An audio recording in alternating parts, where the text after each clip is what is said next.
It's fantasy booking time once again here on SCW, and we're going to send Hook in for this one and how he should be booked for the first 12 months of his run in All Elite Wrestling as an in-ring competitor. But before we start, please like the video, share with a friend, and subscribe as well, and let me know in the comments below how you want to see Hook booked in the ring in All Elite Wrestling. Now let's start from the very beginning, shall we? Because of course Hook is Taz's son.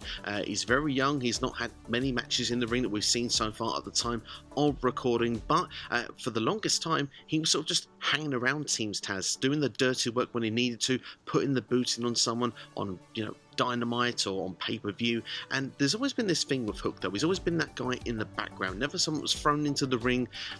Zero expression on his face, very similar to his father if we're honest. Looks like he gives zero you-know-what as well. The thing is, we've been waiting for the longest time, and when people have made reference to Hook competing in ring, people have kind of wanted it. There's been this sort of buzz about the idea of when will we see Hook in the ring. It's almost been a perfect way that he's just been brought onto television, to the fact that when fans go, the less we know, the more we want to find out and the more we want to see, to the point that when he was put in ring for the first time on Rampage, it became a big deal. It was like, it's the greatest debut of all time, because people literally were just so buzzed and psyched to see what Hook would bring to the table. Now, don't get me wrong, there was a hint of sarcasm with quite a lot of it, including yours truly, but the buzz has continued. He's had 3 matches, and the way he's been booked and the way he's been presented has been phenomenal from start to finish. You look from his entrance music, which, let's be fair, it's an absolute banger by the way. It's like proper old school 90s vibe of R&B hip hop. I absolutely adore the track. It's just awesome. Fits the character of just zero F's given. And the fact that he comes to the ring as well, dressed kind of like this sort of boxer vibe as well, that expressionless look on the face. The fact that he goes in the ring as well, just turns his back to his opponent, sort of leans like he can't be bothered on the turnbuckle. Just genius stuff, to the point then we see the matches as well.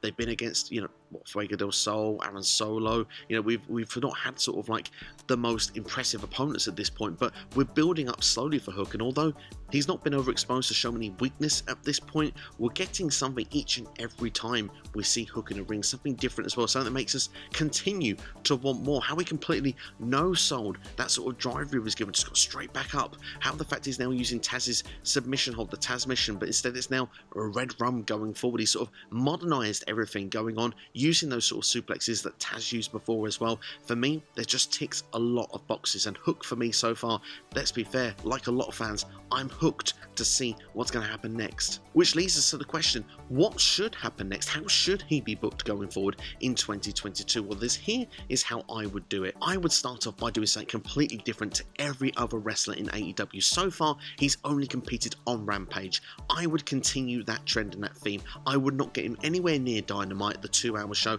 I wouldn't even put him on Dark and Elevation to rack up the wins to then come on TV and see if he can get himself a TNT Championship match. We don't need that from Hook. We want him to have his own spot, and the thing is, for him, he's always match 2 or match 3, like of the middle part of the card on Rampage. Keep him in that spot for the entirety of 2022. There's something that's what stands out with Rampage, the logo, the orangeness of the Rampage just fits as well with that Taz style character. Have him come out, destroy it, jobber after jobber, week after week, get a Goldberg streak going on for Hook against all these sort of non-named or lower card people in All Elite Wrestling. Let that popularity just build up to the point that it's going to explode. And perhaps maybe as we get towards the end of the year, the babyface stuff going so much into him, maybe it gets to the point where you just see that disinterest start to become interested in what the fans are saying to him and the reaction he's getting, and less interested in what Team Taz is doing. Maybe the fact is he gets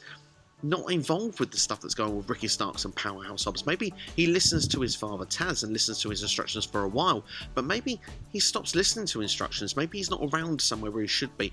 Maybe blows a Team Taz operation to the point that you just turn around and say, right, okay, they start the idea of maybe turning on him. But of course, Hook, he's a silent assassin. He doesn't speak either, which at this point, if he wants to then turn around and say something on the mic of, I don't agree with what you're doing, or this just isn't working, you're failing too much, Ricky Starks, you're not someone that is appropriate to be an FTW champion, you've not represented that championship anywhere near the way and the level that my father did. In fact, no one has actually since my father held it. Brian Cage was a letdown as well. Maybe you have where Hook breaks away and challenges for the FTW championship, wins that gold, and then he actually pushes that as his championship going into 2023. At that point then, you even sort of start presenting Hook as an ECW style character, which is arguably an indie promotion style, into what's meant to be more of a mainstream promotion. You're making it to the point of, if you want to wrestle Hook, you got to come to his house, Rampage. That's the only place you can get a hold of Hook if you want to get him in the ring. And then you're fighting for his championship, what he represents, his background, and what his father's legacy left behind, which I think could be definitely an interesting and fascinating story building as you go perhaps towards the end of 2022 and even build it into 2023, as perhaps then he gets more experience in the ring, more move sets as well, perhaps longer matches you can start building towards, making the main event of Rampage each and every week. And at that point, maybe we can sort of break the character and start thinking about the ideologies of getting him onto a Dynamite or pay-per-view. So that's my thoughts anyway on how Hook should be booked in AEW in 2022. A bit of fantasy booking ideas for you there. Let me know what you think in the comments below. Do you think that this actually could work? Would you be connected more to the character of Hook? Are you enjoying what you're seeing with Hook currently on AEW TV? I look forward to knowing your thoughts and feelings in the comments below. There's more videos available for you on the channel right now as well, so I recommend you go and check those out. Thank you for watching as always, and please subscribe to SCW. I'll see you next time here on YouTube. Have yourselves a great day, and thank you as always for watching.